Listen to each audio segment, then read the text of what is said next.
So, let's talk about something pretty radical. Imagine one of the world's most famous Shaolin masters, Shi Hengyi. He builds this huge global reputation, success, everything you could want, and then, right at the very top, he decides to tear it all down. I mean, just listen to this.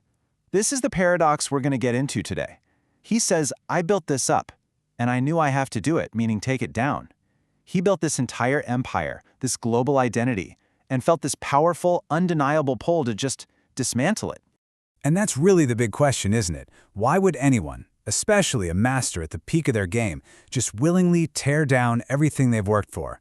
Well, stick with me, because the answer is a wild journey into what identity even is, the real price of success, and, believe it or not, the freedom you find when you let it all go.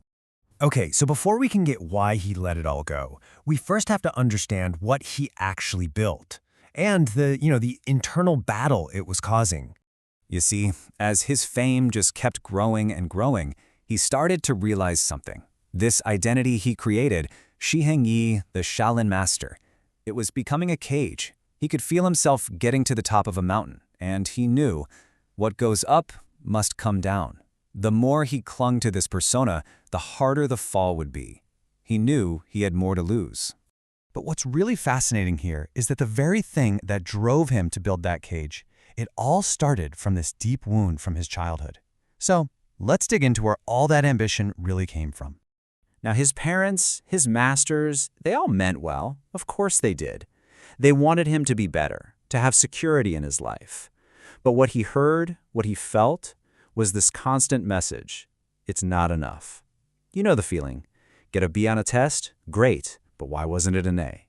You did 10 push-ups? Cool, but why not more?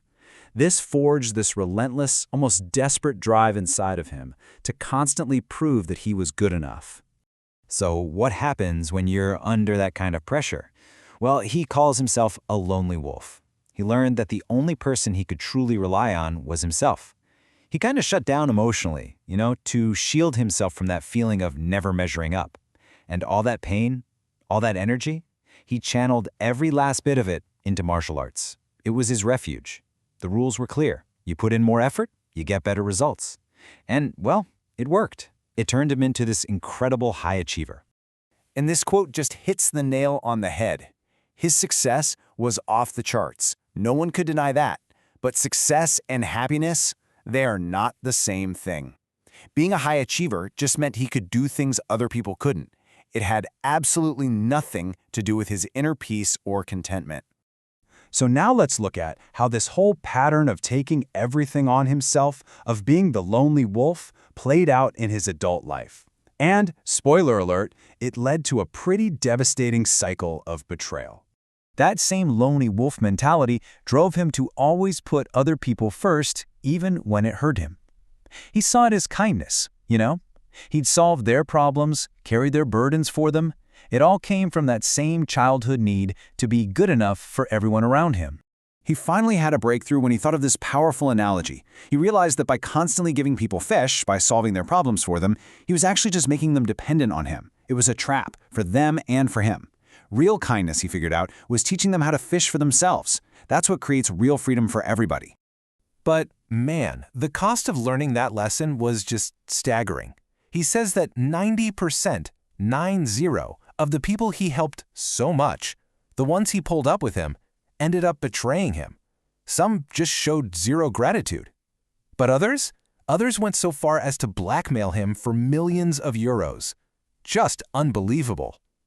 So this brutal cycle of achievement and then betrayal, that became the very thing that pushed him to a massive spiritual turning point. The conscious, deliberate decision to become no one. And what's so beautiful about this is that this huge life change wasn't forced. It wasn't something he had to strive for. Life just handed him a new role. His son was born, and just like that, effortlessly, he was a father. He didn't have to think about it. He didn't have to achieve it. This simple, natural identity gave him the clarity he needed to finally let go of the one he'd fought so hard to build. This quote just sums up his entire transformation, doesn't it? That exhausting, draining chase to be someone was replaced by this liberating practice of being no one. He found out that real freedom isn't about building up an identity. It's about having the courage to let it go. Okay, so this is the crucial part. This whole journey he went on, it all comes down to a core teaching about how the mind works, what the ego is, and what identity really is. So what exactly is this someone he was trying to be? Well, it's the ego. And he explains it's not some solid real thing. It's just a collection of thoughts. Your thoughts about yourself, what other people think about you. It's all just a story. And the suffering starts the moment we mistake that story for who we really are. Now, to make this super clear, he uses this absolutely brilliant metaphor. He says, think of your mind, your awareness, as an antenna. And thoughts? They're just random signals that the antenna picks up. And this right here breaks it down perfectly. I mean, think about it. You can't control your next thought, right? It just pops up. That's the antenna picking up a random signal. The problem, the story of Shi Heng Yi, or the story of me or you, starts when we get hooked on one particular signal, one frequency. But that story, that's not you. You are the antenna. You are the pure awareness that can receive any signal at all without having to become it. And really, this is the big takeaway. Freedom is realizing you are not the story playing on the radio. You are the radio itself. You're that silent, aware presence that was here long before the story started and will be here long after it ends. And so that brings us to the final question, the one for you. Take a look at your own life, your own identity. What story have you gotten hooked on, and what kind of freedom might you find if you just unhooked?